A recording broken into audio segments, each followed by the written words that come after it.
Pemirsa, ditetapkannya status perguruan tinggi negeri berbadan hukum atau PTNBH pada perguruan tinggi seharusnya menjadi solusi bagi mutu pendidikan, pengelolaan, dan pendanaan.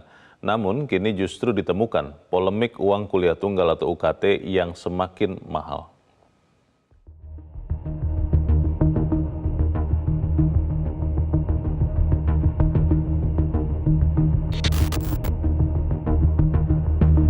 Status PTNBH yang memberikan otonom kepada kampus untuk mengelola keuangan dinilai tak serta-merta membuat kampus meringankan biaya kuliah bagi mahasiswanya. Sebaliknya, kampus justru semakin ketergantungan dengan biaya kuliah dan mengakibatkan mahalnya UKT menjadi beban bagi mahasiswa yang rentan secara ekonomi. Seperti yang terjadi di Universitas Indonesia, pada 26 Juni 2023, BEM UI menggelar demo menuntut penjelasan transparansi uang kuliah tunggal atau UKT, menyusul laporan dari ratusan mahasiswa baru atau maba jalur undangan yang keberatan dengan tingginya UKT. Ketua BEM UI Melki Sedek Huang menyebut, masih ada ratusan maba lewat jalur seleksi nasional berdasarkan prestasi mendapatkan UKT di luar kemampuan, meski mereka telah mengajukan keberatan pada pihak kampus. Sudah menyerahkan data ratusan mahasiswa UI yang kemudian terdampak dari penetapan biaya pendidikan yang di luar nalar dan kemampuan orang tuanya. Nyatanya sampai sekarang pun sudah penetapan 2 lapis, sudah di tingkat fakultas dan di tingkat universitas. Nyatanya sampai sekarang juga masih ada lapisan dari mahasiswa UI yang mendapatkan biaya pendidikan di luar kemampuannya. Masih tidak ada matris yang transparan untuk kita tahu kemudian bagaimana nih penetapan tiap orang bisa mendapatkan UKT sekian, UKT sekian, UKT sekian. Universitas Indonesia menetapkan biaya pendidikan tertinggi 17,5 juta sampai 20 juta rupiah kepada mayoritas mabanya. Kepala Biro Humas dan KIP Universitas Indonesia Amelita Lucia menjelaskan, mekanisme dalam penetapan biaya kuliah dilakukan dengan mempertimbangkan berbagai aspek. Namun, pengamat kebijakan pendidikan Cecep Darmawan menyayangkan ketidakjelasan regulasi dari pemerintah membuat kebijakan UKT semakin mempersulit akses pendidikan tinggi bagi mahasiswa. Perkenalkan, nama saya Jalmi Katulistiwa dari Prodi Pendidikan Sosiologi Universitas Negeri Jakarta. Di sini saya akan membahas tentang isu sosial dan budaya untuk memenuhi tugas UAS mata kuliah SSBI. Nah, materi yang akan saya kaji hari ini yaitu adalah kapitalisme pendidikan. Sebelum masuk ke dalam materi, kita bahas sedikit tentang apa itu pendidikan dan kapitalisme. Pendidikan itu adalah sebuah institusi sosial yang dimana digunakan oleh masyarakat untuk mendapatkan sebuah pendidikan yang layak. Pendidikan tidak dapat dilepaskan di masyarakat dengan segala aspek apapun, karena pendidikan itu sangatlah penting keberadaannya untuk memenuhi kehidupan masyarakat dan dikaitkan bahwa dapat dikaitkan bahwa kemajuan atau kemunduran sebuah bangsa itu disebabkan oleh pendidikan. Karena itu pendidikan sendiri sangat berpengaruh bagi kehidupan bangsa dan negara.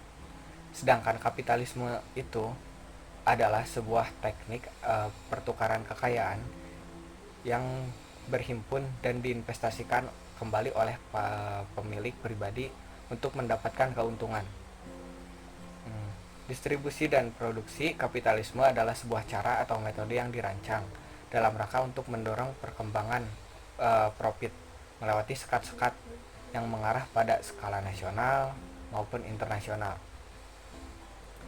Kapitalisme sendiri merupakan sistem organisasi ekonomi yang dirincikan oleh pemilik modal ataupun pemilik alat produksi yang dimanfaatkan untuk mencapai laba yang sebesar-besarnya. Itu adalah sedikit ulasan tentang apa itu pendidikan dan kapitalisme. Sekarang masuk ke inti pembahasannya, yaitu kapitalisme pendidikan adalah sebuah konsep yang berisi tentang semangat pemenuhan rasa keadilan di dalam masyarakat.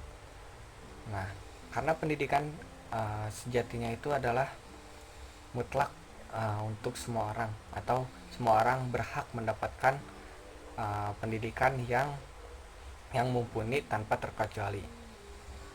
Namun sayangnya pada kenyataannya menunjukkan bahwa pendidikan seringkali masih dirasa berat karena faktor biaya maupun faktor geografis yang menghalangi untuk mendapatkan pendidikan yang layak. Banyak masyarakat juga tidak mendapatkan secara layak karena keterbatasan biaya. Nah, kenyataan pahit ini dapat disimpulkan bahwa pendidikan ialah suatu hal yang mewah untuk diakses, sehingga tidak dapat dijangkau dengan kondisi ekonomi yang tidak memadai. Nah, gak heran kalau setiap awal tahun ajaran baru dimulai, sering rasanya kita mendengar bahwa berita keluhan tentang kenaikan biaya sekolah yang makin melonjak tiap tahunnya. Bahkan gak jarang juga kita mendengar orang tua yang menjual atau menggadaikan barang demi menyekolahkan anaknya. Nah, budaya kapitalisme itu telah banyak merasuki dunia pendidikan. Dunia pendidikan pun tidak luput dari kekejaman kejarahan para kapitalisme yang cenderung hanya bicara dengan uang. Kapitalisme pendidikan telah menciptakan cara berpikir yang baru yang sudah jauh dari cita-cita bangsa kita ini. Sekolah ini sudah tidak lagi mengembangkan semangat belajar yang sejati. Cuman kita lebih ke biaya, selalu bertolak ukur tentang biaya. Ketika kita ingin mendapatkan pendidikan yang layak, maka kita memerlukan uang yang banyak. Itu sebuah konsep di mana kapitalisme pendidikan itu terbentuk. Pertumbuhan kapitalisme pendidikan juga berevolusi pada abad ke-17. Itu adalah sebuah episode di mana kebangkitan kaum borjuis bersama dengan revolusi Inggris. Kaum borjuis adalah pemimpin dalam ahli waris utama revolusi Perancis. Kaum borjuis diilhami oleh sudut pandang rasional pencerahan.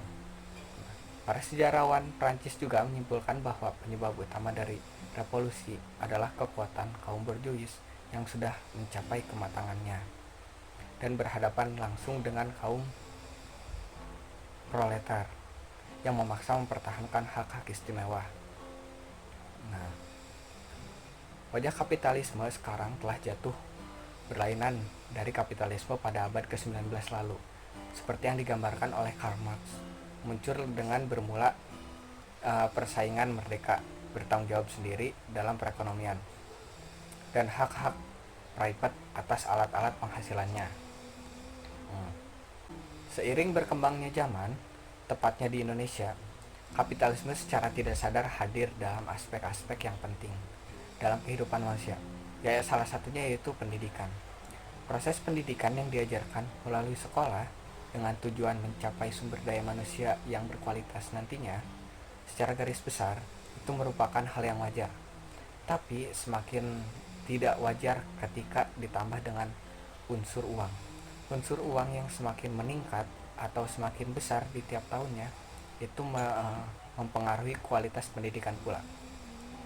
Dalam pasal 28C ayat 1 Undang-Undang Dasar Negara Republik Indonesia di tahun 1945 dijelaskan bahwa setiap orang berhak mengembangkan diri melalui pemenuhan kebutuhan dasarnya, yaitu pendidikan. Berhak mendapatkan pendidikan dan memperoleh manfaat ilmu pengetahuan dan teknologi, seni maupun budaya. Demi meningkatnya kehidupan dan demi kesejahteraan umat manusia, kehidupan juga didukung dalam pasal 31 ayat 1 dan 2 Undang-Undang Dasar Negara Republik Indonesia tahun 1945 yang berisikan setiap warga negara berhak mendapatkan pendidikan. Yang kedua, setiap warga negara wajib mengikuti pendidikan dasar yang pemerintah juga wajib membiayainya.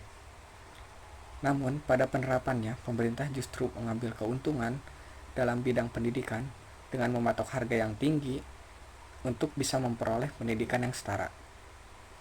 Dengan begitu, pendidikan hanya akan diperoleh untuk orang kaya yang memiliki uang, sementara yang berada di lingkaran kemiskinan itu tidak berhak mendapatkan pendidikan yang layak.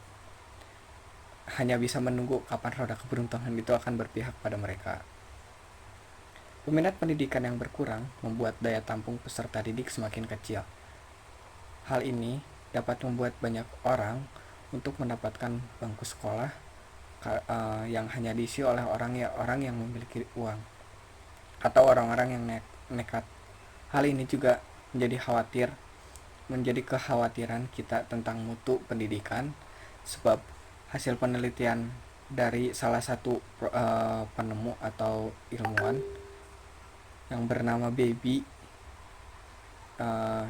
yang membenarkan bahwa teori Phillips menyatakan bahwa semakin membanjirnya jumlah peserta didik akan berdampak pada kemungkinan mutu atau kualitas pendidikan yang menurun.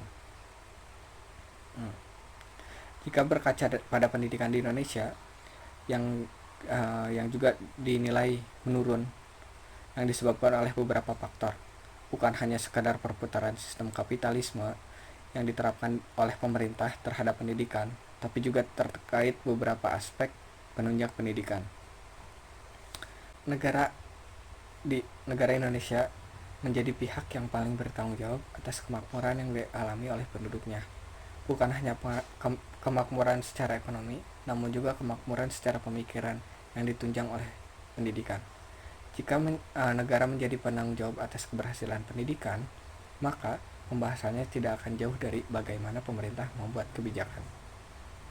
Pada aspek pendidikan, seberapa konsen pemerintah terhadap kasus-kasus putus sekolah yang dialami oleh anak Indonesia, yang penyebabnya itu merupakan sebuah biaya yang semakin tinggi setiap tahunnya. Justru sekarang pemerintah di Indonesia menjadi akar sebuah sistem kapitalisme pendidikan di Indonesia.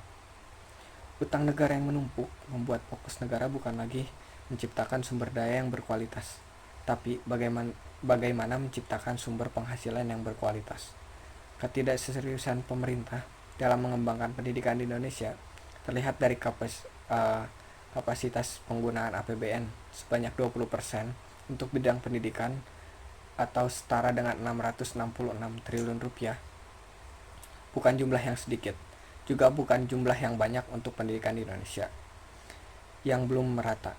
Meskipun kapasitas 20% APBN di Indonesia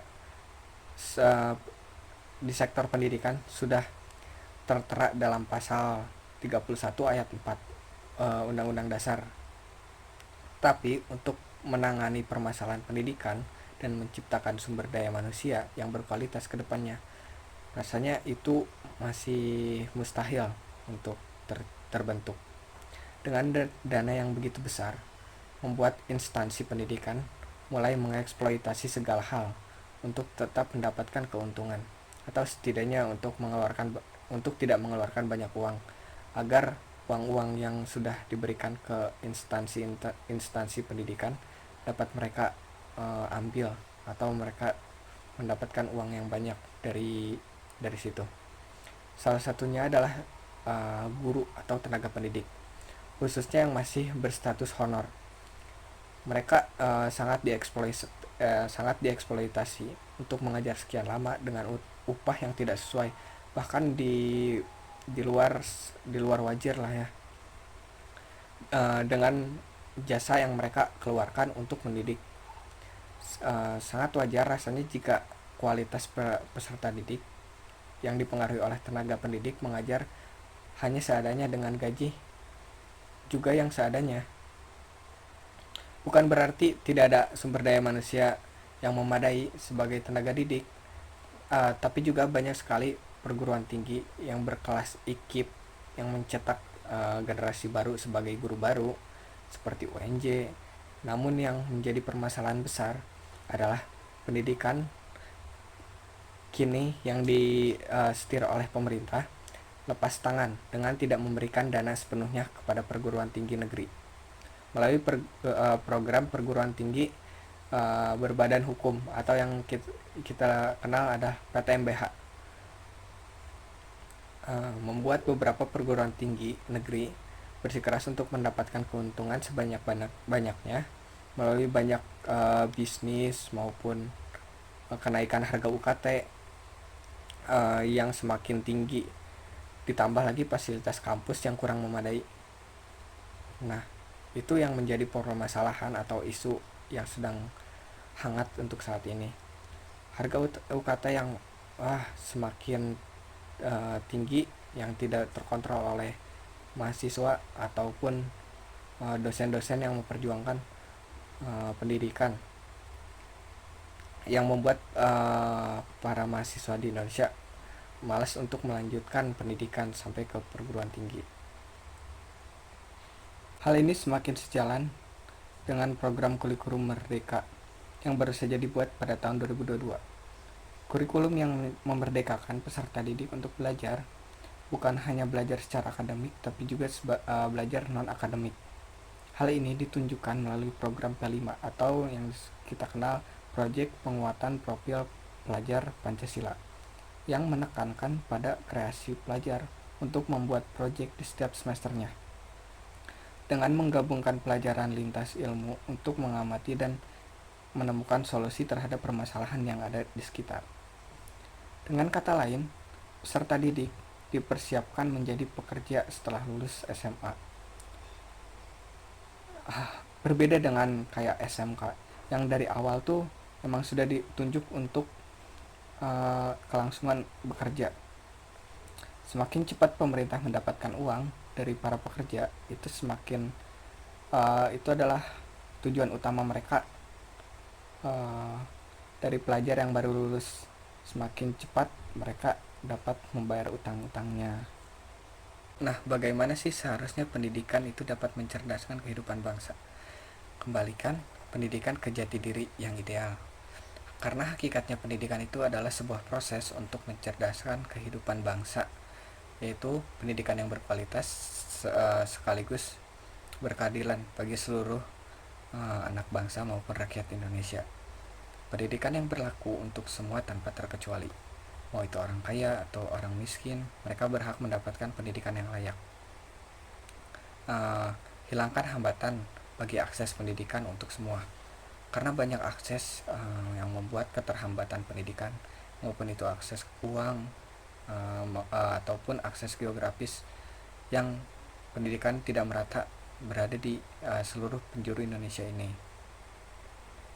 Nah, kita juga bisa membuat alternatif atau sebuah model pendidikan yang baru atau yang bervariasi, yang lebih humanis dibandingkan dengan yang ada sekarang, pendidikan yang kita jalani sekarang. Nah, untuk biaya yang rendah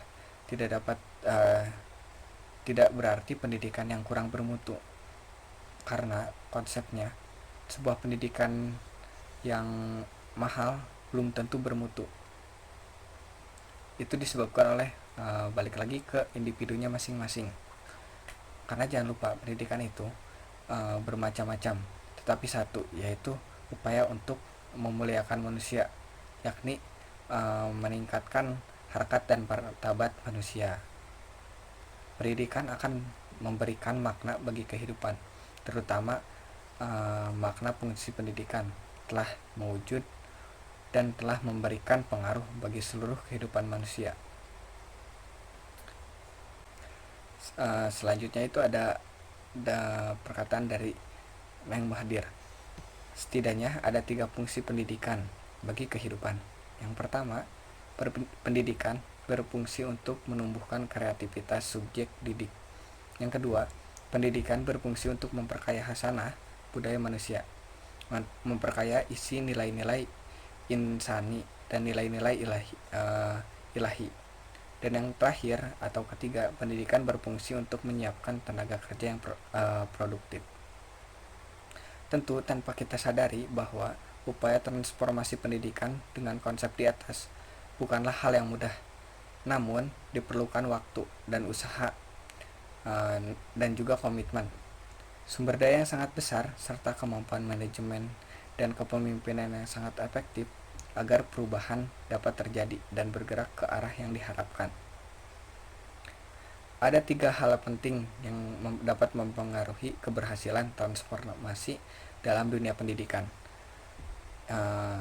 yang harus dilakukan perubahan oleh para pelaksana dan penyelenggara pendidikan itu sendiri, yang bervariasi untuk masa depan.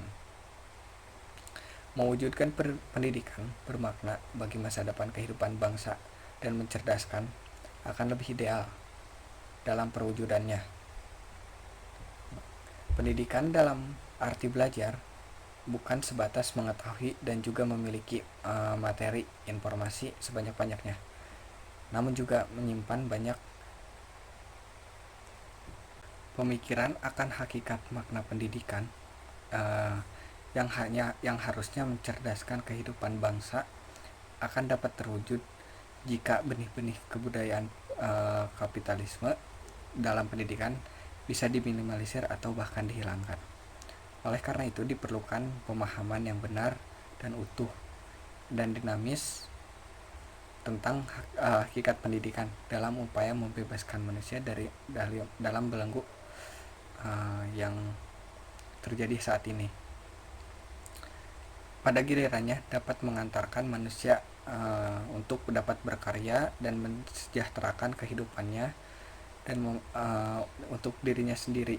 Di samping itu, pemahaman terhadap pendidikan juga harus tepat, mengingat pemahaman yang kurang tepat terhadap pendidikan akan dapat melahirkan konsep-konsep atau praktek pendidikan yang kurang profesional. Pada dasarnya, pendidikan adalah sebuah proses memanusiakan manusia dari manusia yang sebelumnya tidak menggunakan akalnya menjadi manusia yang menggunakan akalnya. Nah, pemerintah seharusnya mewadahi hal tersebut dan memberikan keringanan untuk masyarakatnya mendapatkan pendidikan, memberikan wadah pada masyarakat untuk menuntut ilmu, bahkan memberikan wadah untuk kinerjanya, tidak mengeksploitasi kinerja mereka demi keuntungan sepihak. Sekian materi yang dapat saya sampaikan, kurang lebihnya mohon maaf. Terima kasih. Wassalamualaikum warahmatullahi wabarakatuh.